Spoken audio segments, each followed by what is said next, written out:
Hello everyone, आज आपण BSc first इयरचं इनऑर्गॅनिक केमिस्ट्रीचा प्रॅक्टिकल स्टडी करायचं आहे. आता हे जे प्रॅक्टिकल आहे ते ऑक्झॅलिक ॲसिड आणि पोटॅशियम परमॅंगनेटचं टायट्रेशन आहे. त्याचा एम काय आहे? To prepare standard 0.1 normal KMnO4 solution and to determine the strength of given oxalic acid solution.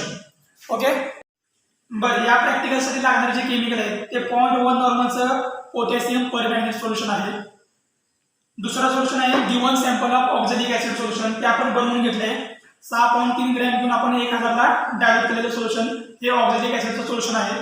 आणि त्यानंतर आपल्याला दुसरे 3 नंबरचे जे केमिकल आहे ते 2 नॉर्मल सल्फ्युरिक ॲसिडचं केमिकल आहे, ते पण आपण याच्यामध्ये बनवून घेतले. ठीक आहे, आता जे आपण टायट्रेशन दिले सोल्युशन इन ब्युरेट, तर कोणतं आहे सोल्युशन इन ब्युरेट जे आहे सोल्युशन ते पोटॅशियम परमॅंगनेटचं 0.1 नॉर्मलचं सोल्युशन आपण या ब्युरेटमध्ये बनवून घेतले. आणि त्यानंतर काय करायचं आहे solution in conical flask. Okay, तर आपण काय करणार आहे जे गिवन ऑक्झॅलिक ॲसिड सोल्युशन आपण बनवले तर हे गिवन ऑक्झॅलिक ॲसिड सोल्युशन आपण 10 ml घ्यायचं आहे त्या कोनिकल फ्लास्कमध्ये आणि त्याच्यामध्ये 1 test tube 2 normal sulphuric acid जे आपण प्रिपेअर करून घेतले ते त्याच्यामध्ये ऍड करायचं आहे. आणि त्यानंतर जे मिक्सचर तयार होणार आहे ते आपण काय करणार आहे वॉटर बाटला 80 डिग्री सेल्सिअसला हीट करायचं आहे आणि हीट केल्यानंतर ते आपण त्या पोटॅशियम परमॅंगनेट बरोबर टायट्रेट करायचं आहे. ओके ओके, आपण या कोनिकल फ्लास्कमध्ये ऑक्झॅलिक ॲसिडचं गिवन सॅम्पल घेतलं 10 ml आणि 1 नॉर्मल 2H2O सोबतचा जे सॅम्पल आहे त्याच्यामध्ये ॲड केलं आहे. आता हे जे सोल्युशन आहे ते आपण काय करणार आहे वॉटर बाथला 80 डिग्री सेल्सिअसला हीट करायचं आहे. ओके, हे सॅम्पल आपण त्या वॉटर बाथमध्ये डीप करून ठेवतोय.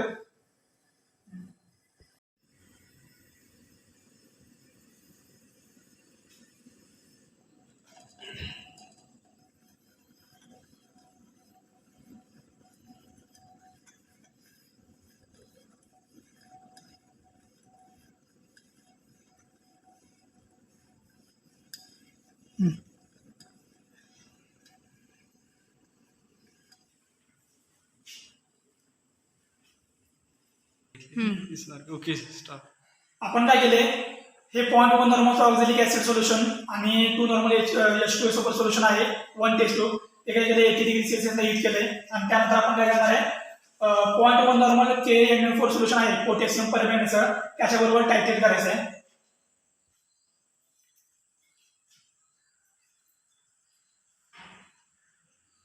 ड्रॉपवाईज ॲडिशन करायचे आणि चांगलं शिकिंग केल्यानंतर ना जो पोटॅशियम परमॅंगनेटचा कलर आहे तो काय होतोय डिसअपिअर होतोय.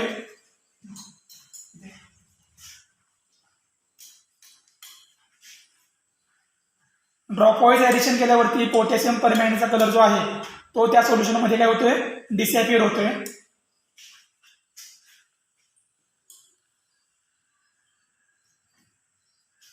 आणि आपला या टायट्रेशनचा जो एंड पॉइंट आहे तो आहे colourless to faint pink.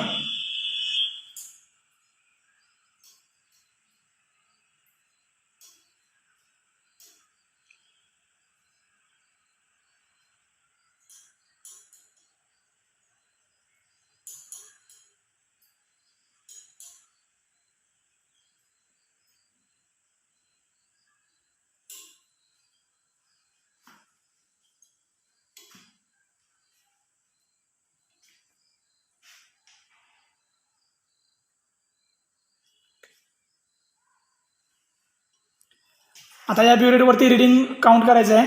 Reading बघायच्यामध्ये किती आले 8.8 रिडिंग आलेलं आहे आपल्या ब्युरेटचं. ओके,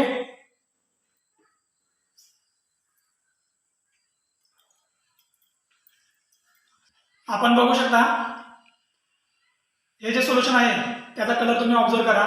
आधी काय होतं कलरलेस सोल्युशन होतं, टायट्रेशन केल्याबरोबर पोटॅशियम परमॅंगनेट बरोबर टायट्रेशन केल्यानंतर ना त्याचा कलर फेंट पिंक असा आपल्याला दिसून येतो. ठीक आहे,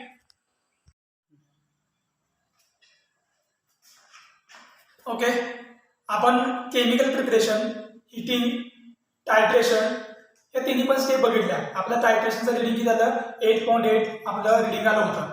आता त्यानंतर लास्टचा आपला जो आपली जी स्टेप आहे ती कोणती आहे तर मेन कॅल्क्युलेशनची स्टेप आहे. आता कॅल्क्युलेशनमध्ये तुम्हाला कॅल्क्युलेशन जे आहे ते 2 स्टेपमध्ये दिले. पहिली स्टेप कोणती आहे तर normality of oxalic acid solution. Oxalic ऍसिडची जी नॉर्मॅलिटी आहे ती तुम्हाला कॅल्क्युलेट करायची आहे. आणि दुसऱ्यामध्ये काय आहे kg/dm per dm cube of oxalic acid हे तुम्हाला दुसऱ्या स्टेपमध्ये कॅल्क्युलेट करायचं आहे.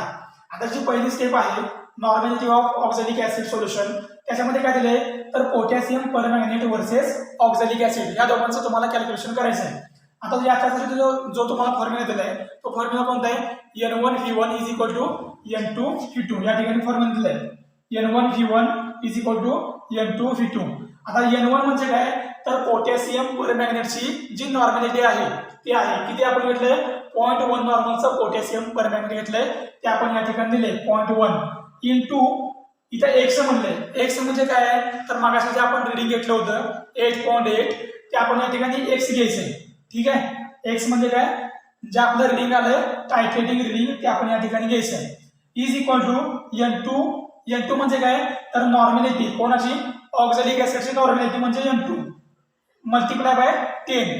ठीक आहे, आता हे जे इक्वेशन आहे ते रिअरेंज करायचं आहे. रिअरेंज केल्यावर काय होणार आहे N2 = 0.1 मल्टिप्लाय बाय 8.8 हे आपलं रिडिंग आहे 8.8 डिवाइड बाय 10. आता ज्यावेळेला तुम्ही हे सोडवणार आहात त्यावेळेला तुम्हाला जी ऑक्झॅलिक ऍसिड आहे त्याची नॉर्मॅलिटी काय भेटणार आहे 0.08 नॉर्मल ऑफ ऑक्झॅलिक ऍसिड. ठीक आहे, आपण ऑक्झॅलिक ऍसिडची नॉर्मॅलिटी कॅल्क्युलेट केलेली आहे किंवा डिटरमाइन केली आहे. आता जो दुसरा पॉईंट आहे आपला तो काय आहे kg/dm³ of oxalic acid solution. आता हे आपण या ठिकाणी आपल्याला फॉर्म्युला दिला आहे कशा पद्धतीनं त्याचं कॅल्क्युलेशन करायचं आहे. इथे काय आहे g/dm³ ऑफ ऑक्झॅलिक ऍसिड